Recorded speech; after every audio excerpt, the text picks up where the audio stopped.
नमस्कार, Sarita's rooftop kitchen garden में एक बार फिर से आप लोगों का स्वागत करती हूँ और हाजिर हूँ मैं एक नए वीडियो के साथ। अपने फ्रूट प्लांट्स को बड़े स्तर पर लगाने की तैयारी में जुटी हुई हूँ। आजकल मैं वीडियो शुरू करूँ उससे पहले एक हम्बल सी रिक्वेस्ट, अगर मेरे वीडियोस पसंद आते हों तो प्लीज़ मेरे चैनल को सब्सक्राइब करें, बेल आइकन भी प्रेस करें जिससे नए वीडियोस की जानकारी मिले। और ये मैं अपने ग्रो बैग्स में, हालांकि कुछ इनमें से लगे हुए थे, फिर भी इनमें काफ़ी साइड में बड़े बड़े होल हैं, पर फिर भी मुझे लगता है कि वो थोड़ा सा आधा इंच ऊपर होते हैं, तो नीचे ज़रूर होने चाहिए आपके पॉट्स में और ग्रो बैग्स में होल। तो मैं ऐसे 5-6 ये गरम वाला जो पेचकस है इससे होल कर दूंगी। इसके साथ साथ जो इसका क्लॉथ है प्लास्टिक वाला वो सील होता जाता है गरम पेचकस से सॉरी। तो ये होल बना दिए हैं मैंने नीचे 5-5-6 और ये चल रही है मेरी मिट्टी बनाने की तैयारी बड़े स्तर पे जो फैली हुई थी मेरी छत पे। वीट असिस्ट में एक नया एडिशन किया है मैंने सॉरी, गेहूं का जो भूसा होता है वो मिलाने का। और अभी मैंने रिसेंटली इसमें एक आर्टिकल पढ़ा तो उसमें मुझे पता चला कि इसमें बहुत अच्छी फास्फोरस की मात्रा होती है। तो बड़ी समस्या एक दूर हो गई मेरी, तो अगर सच में होती है तो। फास्फोरस मैं बोन मील डालती नहीं हूँ, रॉक फॉस्फेट मंगाना पड़ता है मुझे उसके लिए, तो उसके मुकाबले तो काफ़ी सस्ता पड़ा है मुझे, अगर होती है सच में तो। और एयरिंग की प्रॉब्लम भी नहीं होती मिट्टी में, हल्की भी होती है थोड़ी सी। तो इसमें मैंने ये 4 किलो के करीब मिलाई है पूरी मिट्टी में। मैं इतना ही लेके आई थी पहली बार में, तो वो मैंने मिला दिया है। 1 किलो नीम खली मिला दी है मैंने। ये एक पूरा कट्टा 30 किलो का मैं इसमें आधे में ही मिलेगा, ये इतनी लंबी मिट्टी में नहीं मिलेगा पूरे में, तो ये भी मिला दूंगी इसमें। और उसके अलावा कैल्शियम भी मिला दिया है मैंने। और ये देखो, ये तैयार कर रही हूँ मैं, 1-1.5-2 साल हो गए इनको पड़े हुए मेरे पास परलाइट को। तो मेरे किसी भी खास यूज़ के हैं नहीं, मैंने एक बार बस देखने के लिए कि क्या चीज़ होती है मंगा लिए थे ये 3-4 पैकेट। तो अब मैं इनको इस मिट्टी में फ्रूट्स की जो मैं बनाऊँगी उसमें ये डाल लूँगी। 2 पैकेट बचे हुए थे तो इसको भी भिगो के रख दिया है मैंने। इससे भी मिट्टी भी लाइट वेट होती है, एयरिंग भी प्रॉपर होता है इसमें, और परलाइट अच्छा ग्रोइंग मीडियम होता है, हल्का। तो 18 इंच के पॉट्स को मैं स्टैंड्स पे लगाने वाली हूँ, तो उस हिसाब से थोड़ा हल्की मिट्टी बनाने के ही मूड में हूँ मैं।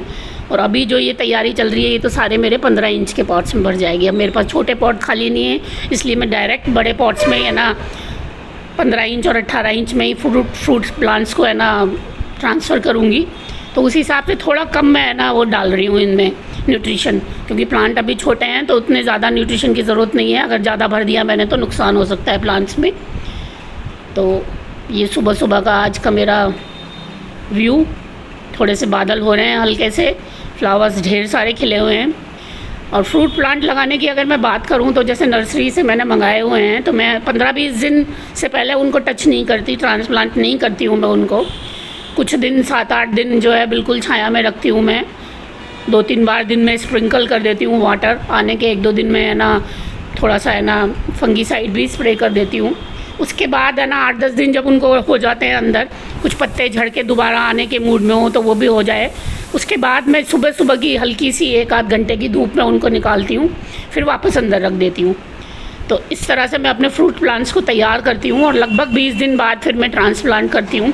और अभी मैं पॉट्स इसलिए तैयार कर रही हूँ कि है ना देखो कितनी अपराजिता निकली हुई है इसमें, कि जिस दिन भी है ना 2-3 दिन 4 दिन बारिश का मौसम होगा उसी एक साथ मैं सारे शिफ्ट कर दूँगी, क्योंकि अंदर रख नहीं सकती इतने सारे फ्रूट प्लांट इतने बड़े बड़े पॉट्स में लगा के, तो मुझे बारिश के मौसम में ही शिफ्ट करने पड़ेंगे। और ऊपर से है ना थोड़ी सी मिट्टी भी कम हटानी पड़ेगी उनकी ओरिजिनल वाली जो है, क्योंकि धूप निकल आई तो वो बाहर ही पड़े होंगे मेरे प्लांट्स। तो इस चीज़ का ध्यान रखते हुए मुझे इस तरह से शिफ्ट करना पड़ेगा अब। और ये बीन्स मैं सोच रही थी कि इसमें से कुछ निकाल दूंगी, पर नहीं निकाल पाई मैं, सारी की सारी लगी हुई है और बढ़ने लगी है इसमें। ये साथ साथ कुछ गार्डन का अपडेट भी देती रहूँ मैं आपको। तो 15 इंच के तो मैंने सारे भर दिए हैं, अब 18 इंच का बस मेरा है ना पॉट्स भरने रह गए हैं। और कुछ मेरे पास सीमेंट के भी 20 इंच वाले, 22 इंच वाले और है ना 18 इंच वाले फ्री पड़े हुए हैं, उनमें भी लगा दूंगी मैं। और ये 18 इंच के पॉट्स के लिए मिट्टी जो बची हुई है इसमें मैं कोकोपीट काफ़ी मिलाऊंगी। 18 इंच का पॉट मैं हल्का रखना चाहूँगी, ये तो 15 इंच वाले हैं। तो ये 15 इंच वाले बिना कोकोपीट मिलाए मैंने धान की हल्की सी भूसी मिला के जो तैयार किए हैं, इनमें 20 से 22 किलो है ना वेट है मेरा। मिट्टी मेरी ऑलरेडी काफ़ी हल्की है, पूरा अगर मैं भर रही हूँ तो तो इतना वेट है। तो 18 इंच में भी मैं इतना ही रखना चाहती हूँ, इसलिए कोकोपीट मिलाऊंगी थोड़ी सी। बीच बीच में फ्लावर्स के नज़ारे दिखाती जा रही हूँ। ये तैयार हो गए हैं सब 15 इंच के। अच्छी मिट्टी बनी है, हल्की सी बुरबुरी सी काली हो चुकी है मेरी मिट्टी न्यूट्रिशन मिल के, इसलिए मैं वर्मी कंपोस्ट एक साथ मिलाने में ज़्यादा यकीन नहीं करती। अब कम ही डालती हूँ। बहुत वर्मी कंपोस्ट मिला हुआ है मेरी मिट्टी में। तो ये 15 इंच वाले तो सब तैयार हो गए हैं। हालांकि ये जगह पे नहीं रखे हुए अभी ये, पर फिर भी तैयार कर के कहीं तो रखना ही है, क्योंकि पहले के भी जो पॉट्स रखे हुए हैं वो भी खाली होंगे तभी हटेंगे। अभी कितने सारे फ्लावर्स आ रहे हैं इनमें, तो इनको कैसे हटा दूँ अभी से सारे स्टैंड्स पे मैं ये 15 और 18 इंच के है ना पॉट्स लगा दूँगी, ग्रो बैग्स लगा दूँगी, जिससे है ना फ्रूट प्लांट्स लग सकें यहाँ। और 1-2 साल तक तो अभी कोई दिक्कत नहीं है ज़्यादा, है ना एक दूसरे के उलझेंगे भी नहीं वो। तो ये सब मेरा पूरा खाली करने का मूड है। ये हट जाएंगे यहाँ से जब, तो ये सारे पॉट्स हटा के और फिर इनकी जगह सब ग्रो बैग ही लगा दूँगी मैं। 1-आध महीना लगेगा अभी इसमें। और यहाँ पे बस फ्रूट प्लांट्स लगा दूँगी, जिससे इस सेक्शन की केयर मुझे साल में 2-3 बार करनी पड़े। बस थोड़ा सा इजी कर रही हूँ मैं अपनी गार्डनिंग को, और रिज़ल्ट उतना ही मिलता रहे बस। एक दो व्यूअर्स ने मेरे ने पूछा था कि आपके हैंगिंग प्लांटर्स कैसे लटके हुए हैं, कहाँ लटके हुए हैं, ये हमें पता नहीं चल पा रहा। तो मैं आज आप लोगों को दिखाती हूँ कि ये मैं 6.5 फीट के मेरे जो है ना ग्रो बैग है, इनके पूरे स्टैंड मैंने बनवाए हुए थे नीचे से लेके ऊपर तक। पहले नीचे वाले ही बनवाए थे, बाद में ऊपर ग्रीन नेट और बीच में है ना चढ़ाने के लिए बेल मैंने अलग से बनवाए थे।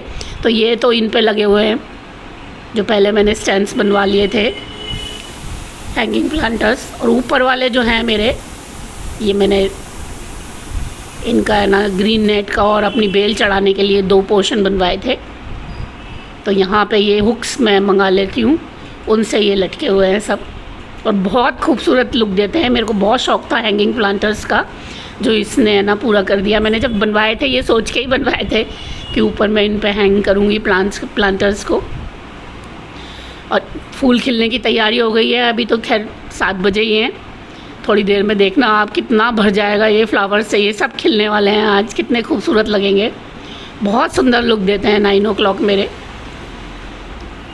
और हैंग किए हुए तो बहुत ही प्यारे लगते हैं। तो इस तरह से मैंने ये चारों तरफ हैंग किया हुआ है, और वहाँ आगे की तरफ नीचे की साइड भी लगाए हुए हैं, क्योंकि इस साइड सूरज नहीं होता अभी इस टाइम पे, और इनको पूरी धूप चाहिए होती है। नींबू में नए पुराने सब नींबू लगे हुए हैं, पुराने जो येलो हो गए थे अभी तोड़ लिए गए हैं। फ्लावर्स बहुत खिले हुए हैं, और पूरी गर्मियों में इतने फ्लावर्स खिलना होना इतनी 50 डिग्री टेम्परेचर में बहुत अच्छी सी एहसास देता है। और ये कामिनी का जो मेरा मधु कामिनी का प्लांट है, कितने इसके है ना फ्लावर्स, ज़रा सी हवा आई है तो झड़े हैं आज। यहाँ से वहाँ तक इसकी छोटी छोटी पत्तियाँ दिख रही हैं, बहुत प्यारा खुशबू देता है ये भी। नीचे मैंने इसलिए उतारा हुआ है कि ये तेज़ हवा में प्लेट के ऊपर रखा हुआ है तो गिर जाता है कई बार। तो बस यही तैयारियाँ चल रही हैं मेरी, है ना। छत पे फ्रूट प्लांट्स लगेंगे जब मैं आपको दिखाऊंगी। अभी तो फ्लावर्स से और कुछ सब्जियां, घिया की 2-3 बेल अच्छी बढ़ रही है मेरी। ककड़ी बहुत अच्छी आ रही है, अभी चल रही हैं, बस ऐसे ही।